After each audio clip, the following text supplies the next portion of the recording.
What's going on, Apocalypse survivors? Welcome back to the channel. Today we are strapping in and hitting the ravaged highways of Darkest Days, the brand new mobile survival RPG that's clearly reviving its engine in the same post-apocalyptic garage as Undawn and Life After. So does it manage to outrun the undead horde, or does it stall out on the open road? This is Jasper, and make sure you are subscribed, and let's get into it.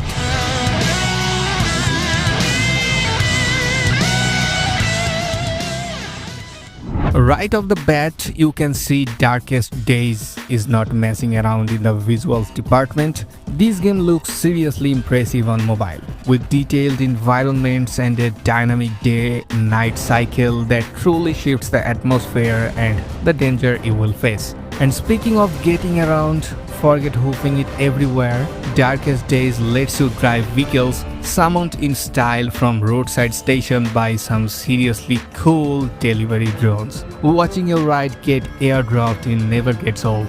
And yes, you absolutely can and will be flattering hordes of zombies under your tires. Trust me, the crunch is satisfying. It's been a long time since I've seen the sights of home. The narrative kicks off with a classic zombie apocalypse scenario. A virus ripping through Florida and then the world. The initial setup with outlaws and survivors locked in a three-way struggle against the undead, it's genuinely engaging. However, like many in this genre, the story does tend to take its foot off the gas after a while, settling into a more familiar, slower-paced rhythm of survival. Now let's talk about getting around and exploring this open world. The map is decent, offering plenty of ruined landscapes to scavenge, and you saw cruising around in vehicles, especially when you are turning zombies into pavement paste, is a definite highlight. The sheer number of undead roaming the roads and even the mountains keeps you on your toes, or should I say on your gas pedal.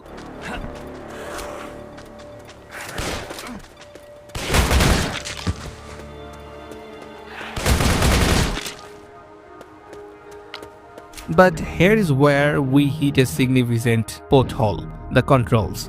For a game that looks and in many ways feels like a polished modern mobile title, the responsiveness of the controls is surprisingly lacking. There is often a noticeable delay between your input and the action on screen, and this sluggishness can really disrupt the flow of gameplay, especially in combat situations. It's a shame cause the game itself seems well optimized. My device wasn't overheating and the performance remained smooth, but those unresponsive controls consistently hampered my enjoyment.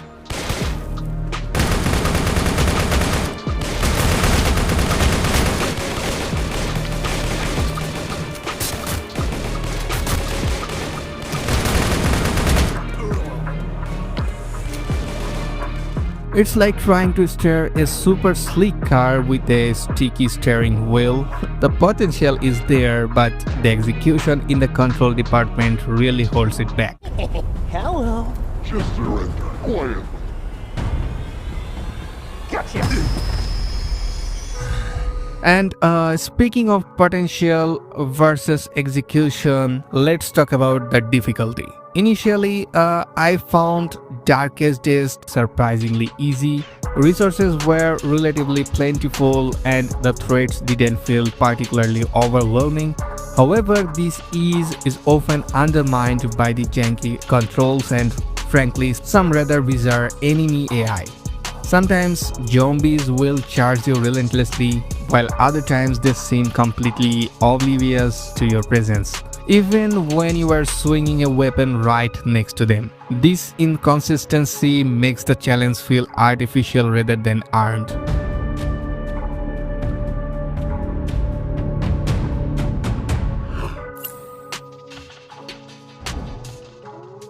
Well, beyond the driving, the exploration and the combat and its control issues, Darkest Days treads familiar ground for zombie survival veterans. You have got your hunger and stamina bars to manage, along with the constant need to scavenge for supplies.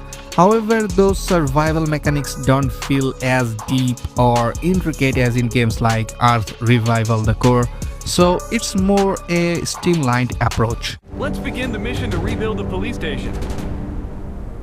Finally, let's touch on building. The base building mechanics are decent, offering a way to establish a safe haven and craft essential items. However, it didn't quite grab me as being particularly innovative or in-depth compared to other titles in the genre. It gets the job done, but it's not a standout feature.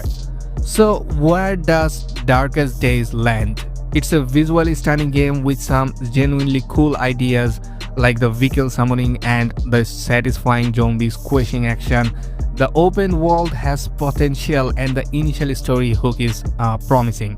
However, the unresponsiveness controls and the unbalanced difficulty, often exacerbated by the quirky enemy AI, significantly detract from the overall experience. While it borrows heavily from successful titles like Undawn and Life After, it doesn't quite stick the landing in terms of controls and consistent challenge.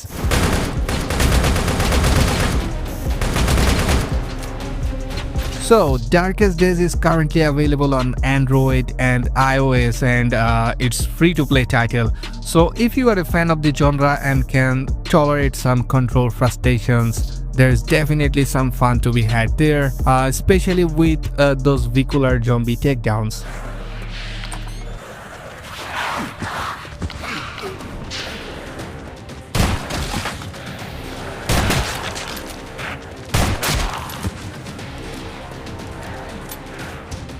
Well, ultimately, Darkest Days shows a lot of promise with its graphics and some of its core mechanics, but the clunky controls and uneven difficulty prevent it from being a truly standout title in the crowded zombie survival landscape.